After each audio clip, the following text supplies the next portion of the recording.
waxaa maqashaan dad la yidhaahdo indheer garad ama intellectual ama dad thaqaafo leh ama cilmi leh ama aqoon leh war nin naar galay waxba ma laha.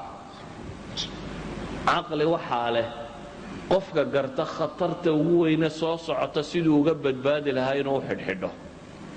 sidaa awgeed baa ilaahay subxaanahu wa tacaala aakhira wuxuu ku tilmaamayaa inay sheegan doonaan oo qiran doonaan inaanay caqli lahayn.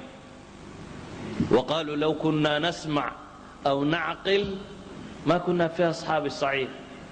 ilaahay wuxuu leeyahy subxaanahu wa tacaala waxay aakhiro marka la yimaado odhan doonaan low kunnaa nasmac simaca qubuul.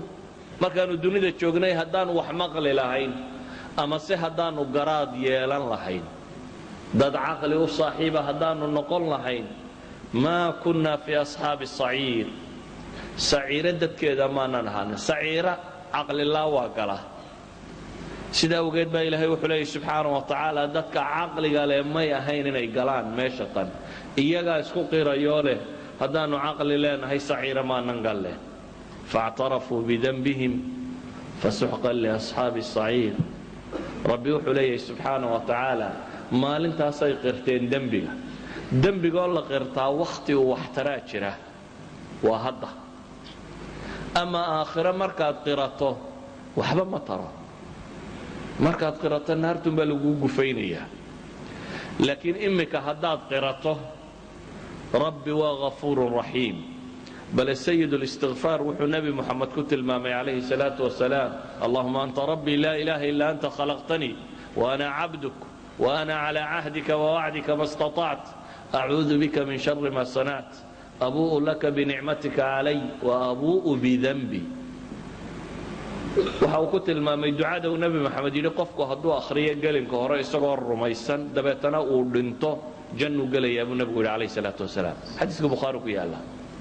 gelinka dambe hadduu akhriyo wahuwa muuqinun biha isagoo rumaysan oo uu gelinkaa dambe dhintana jannuu gelayaa buu nebigu leeyahy calayhi salaatu wasalaam. ducadu maxay tilmaamaysaa?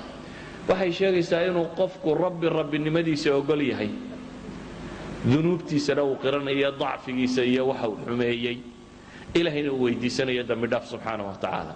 idan ictiraafku hadduu wax ku taraya inaad xumahaad samaysay ictiraaftidoo rabbi gacmaha u taagtid hadday wax ku taraysa. ama aakhiro ilaahay wuxuu leeyahy faاctarafuu bidanbihim fasuxqan liasxaabi saciir. hoog baa u sugan baa la leeyahy subxaanahu wa tacaala saciire ahalkeeda. ikhwatii fi lcaqiida, haflada aan sheegayno ama mooganidan ama dhoohanidan ama hilmaamkan ama garanwaaga kan intan leegi waa xanuun bini aadamka ku dhaca.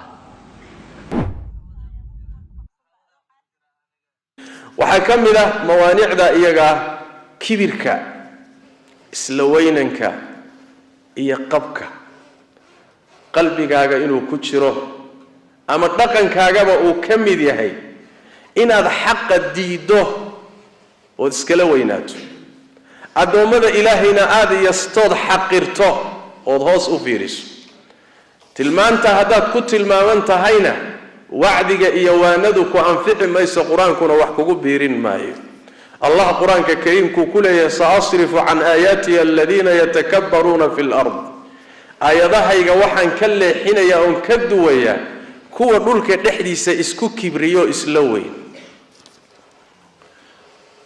wain yarow kulla aayatin laa yu'minuu biha. mar haddii lagu leexiyo aayad kasta haddii lagu tuso ma rumaynaysa. jidka toosan qaadi maaya, jidka xun markay arkaanna waa qaadayaan. sababtu maxay tahay? aayadahaygii bay beeniyeen buu alla yidhi, waana moogaadeenoo wayba kadamba kama ay lahaba, haafiliin waay. sidaas daraaddeed haddaad mutakabbirtaadu isla weyn tahay, isla weynidaasi waxay ka hortegaysaa oo diidaysaa intifaacsigii. waxaa maqashaan dad la yidhaahdo indheer garad ama intellectual ama dad thaqaafo leh ama cilmi leh ama aqoon leh war nin naar galay waxba ma laha. caqli waxaa leh qofka garta khatarta ugu weyne soo socota siduu uga badbaadi lahaa inuu u xidhxidho. sidaa awgeed baa ilaahay subxaanahu wa tacaala aakhira wuxuu ku tilmaamayaa inay sheegan doonaan oo qiran doonaan inaanay caqli lahayn وقالوا لو كنا نسمع أو نعقل ما كنا في أصحاب الصعيد إلهي وحليه سبحانه وتعالى وحي آخر مركا الله ما دوران دونا لو كنا نسمع سماع قبول ما كانوا الدنيا تشوغني هدان وحمقل لهين أما سي هدان وقراد يلان لهين داد عقل وصاحبة هدان ونقل لهين ما كنا في أصحاب الصعيد سعيرة دد كده ما ننهان سعيرة عقل الله وقله sidaa ogeed baa ilaahay wuxuu leeyahay subxaanahu wa tacaala dadka caqliga leh may ahayn inay galaan meeshatan iyagaa isku qirayoo leh haddaannu caqli leenahay saciira maanan galle faactarafuu bidanbihim fasuxqan liasxaabi saciir rabbi wuxuu leeyahay subxaanahu wa tacaala maalintaasay qirteen dembigoo la qirtaa wakhti uu waxtaraa jira waa hadda ama aakhiro markaad qirato waxba ma taro markaad qirato naartun baa lagu gufaynayaa laakiin imika haddaad qirato rabbi waa ghafuurun raxiim bal sayid الاستغفار wuxuu nabi muxamed ku tilmaamay calayhi الsalaaةu wasalaam allahuma anta rabbii laa ilaha ila anta khalaqtanii وأna cabduk وأna calى cahdika وwacdika ma اstaطact acuudu bika min shari ma sanact abuuءu laka binicmatika calay وabuuءu bidanbi waxa uu ku tilmaamay ducada uu nabi maxamed yidhi qofku hadduu akhriyo gelinka hore isagoo rumaysan dabeetana uu dhinto jannu gelayaa buu nabigu yidhi calayhi salaatu wasalaam xadiiska bukhaari ku yaalla gelinka dambe hadduu